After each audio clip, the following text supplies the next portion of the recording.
வணக்கம் பவித்ரா. ஹாய், வணக்கம் வணக்கம். எப்படி இருக்கீங்க? நான் ரொம்ப நல்லா இருக்கேன். ஏன்னா நீங்க எல்லாரும் என்ன அப்படி நல்லா பார்த்துருக்கீங்க, அதனால நான் ரொம்ப ஹாப்பியா இருக்கேன். ஸோ வெளியே வந்த பிறகு ரெஸ்பான்ஸ்லாம் எப்படி இருக்கு? வெளியில வந்ததுக்கு அப்புறம் ஒரு 2 நாளா நான் வீட்டுக்குள்ள தான் இருந்தேன். ஸோ ஃபோன் எடுத்து பார்க்கும்போது, எடிட்ஸ் வீடியோ பார்க்கும்போது, ஐயோ நம்ம இவ்வளோ பண்ணியிருக்கோமா அப்படின்ட்டு எனக்கு உள்ள இருக்கும் போது சுத்தமா தெரியாது. வெளில வந்ததுக்கப்புறம் எல்லாரும் என்னை பேசுற விதம், நீங்க ஒரு குட் சோல் அப்படின்னு என்னை சொல்லிட்டே இருக்கிறது ரொம்ப ரொம்ப சந்தோஷமா இருக்கு.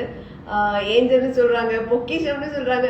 ஜாலியா இருக்கு இந்த மாதிரிலாம் சொல்றது அப்படின்ற மாதிரி ரொம்ப மன நிறைவா இருக்குங்க.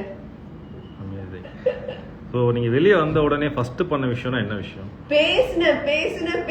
பேசிக்கிட்டே இருந்தேன். நிறைய பேசினேன். யாராவது என்கிட்ட பேசுங்களேன். வெளில எவிக்ட் ஆகி வந்ததுக்கு அப்புறமே கேரவன்ல போயிட்டுமே எனக்கு யார்ட்டையாவது பேசணும், கொஞ்ச நேரம் பேசுங்க அப்படின்னு சொல்லிட்டு இருந்தேன். உள்ள அவ்வளோ பேசிட்டு இருந்தனால எனக்கு தெரியல. ஆனா வெளில வந்ததுக்கு அப்புறம் மட்டும் யார்ட்டையாவது பேசணும், நான் சொல்றதை கேளுங்களேன், இது இப்படியா அது அப்படியான்ற மாதிரி ஒருத்தவங்களோட உயிர் எடுத்துட்டே இருந்தேன். அப்புறம் வீட்டுக்கு வந்து சமந்தாக்கா உயிர் எடுத்தேன். நைட்டு ஒரு 3 o'clock போனேன். அடுத்த நாள் மார்னிங் 12 o'clock வரைக்கும் பேசிக்கிட்டே இருந்தோம். வெளில வந்ததுக்கு அப்புறம் நான் பண்ணது பேசினது. Tell about sound, Jack and Darsha.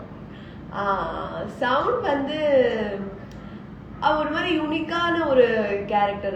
உள்ள இருக்கும் போதே நான் சொன்னேன், அடுத்த ஜென்மன்னு ஒண்ணு இருந்தா சவுண்ட் நான் ஒன்ன மாதிரி தான் பிறக்கணும் அப்படின்னு சொல்லிட்டு.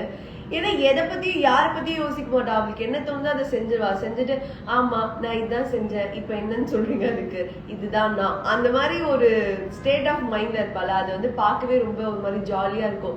இவ தோன்றதெல்லாம் செய்யற, யாரை பத்தி யோசிக்க மாட்டாரு, இதுவும் ஒரு மாதிரி நல்லாதான் இருக்குல்ல அப்படின்னு அவளை பார்த்து நான் நிறைய ரசிச்சிருக்கேன். ஜாக் பத்தி சொல்லணும்னா, ஜாக் ஒரு மாதிரி பயங்கர, என்ன சொல்றது, எதுனாலும் பாத்துக்கலாம். எப்ப எது நடந்தாலும், யாருக்கு என்ன நடந்தாலும் பாத்துக்கலாம் மச்சான், இது ஒரு சின்ன விஷயம், இதுக்கெல்லாம் போய் ரியாக்ட் பண்ற.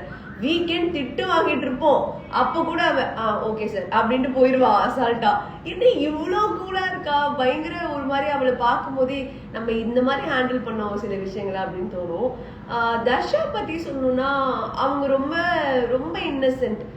அவங்களுக்கு லைக் அவங்களுக்கு கலாய்க்கிறாங்க, கொஞ்சம் எனக்கும் அப்படிதான் கலாய்க்கிறாங்கன்னு தெரியாது. அவளுக்குமே இது வந்து இது இப்படி பாக்குறாங்களோ, இது நம்ம இப்படி யோசிக்கலாம்ல அப்படின்னு அவ பெருசா யோசிக்கவே மாட்டா. அவ என்ன நினைக்கிறாளோ அதை அப்படியே பார்த்து அதை அப்படியே சொல்லி ஒரு மாதிரி அப்படியே இருந்து அவ பழகிருக்கா. அவளை பார்க்கும் போதும் ஐயோ பாவம் இந்த பொண்ணு இன்னசென்டா இருக்காளே, அந்த மாதிரி சில இடங்கள்ல எல்லாம் தோணும். அவளை இந்த எல்லாருமே எனக்கு ரொம்ப பிடிக்கும். ராணுவ பத்தி சொல்லுங்க. ஐயோ ராணுவ பத்தி சொல்லணும்னா, ராணு பயங்கரமான ஃபன்னான ஒரு பர்சன்.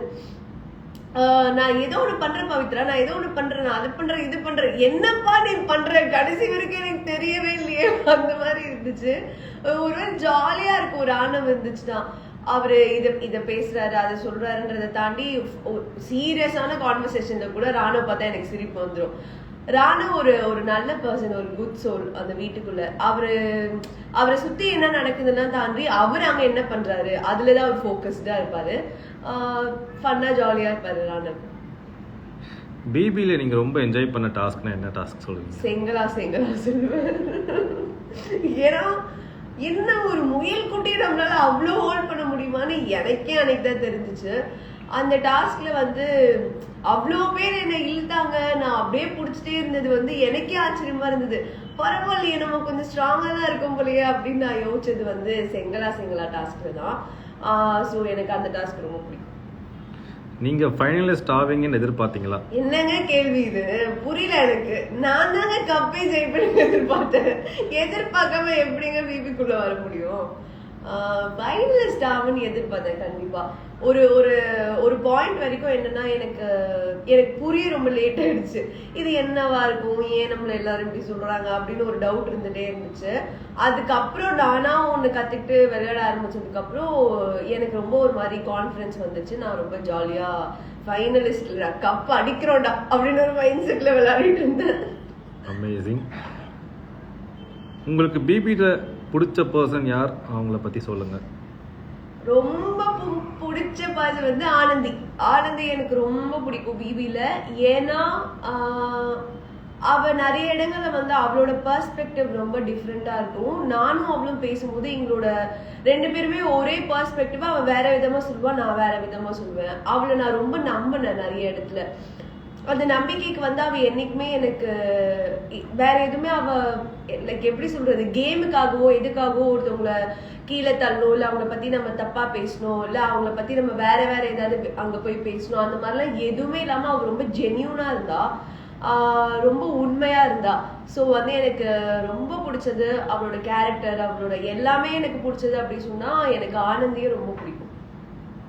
ஸோ நிறைய கமெண்ட்ஸ் பார்த்தீங்கன்னா பவி அக்கா லவ் யூ, பவி அக்கா miss you, well plate. Love you guys, love you guys, love you so much. அடுத்த சீரியலா இல்ல படமா? இப்ப நான் என்ன சொல்லுவேன், பாப்போமே என்ன வருதுன்னு கொஞ்சம் வெயிட் பண்ணி பார்க்கலாம். நானுமே அந்த மைண்ட் செட்ல தான் இருக்கேன், கொஞ்சம் டைம் கொடுத்து பார்க்கலாம் அப்படின்ட்டு. அஃப்கோர்ஸ் நம்ம நெக்ஸ்ட் லெவல் ஏதாவது யோசிக்கணும் அப்படின்ற ஒரு மைண்ட் செட் எல்லாருக்குமே இருக்கும் இல்லையா. ஏன்னா நான் ஒரு 10 years கிட்டக்க சீரியல் பண்ணியிருந்தேன்.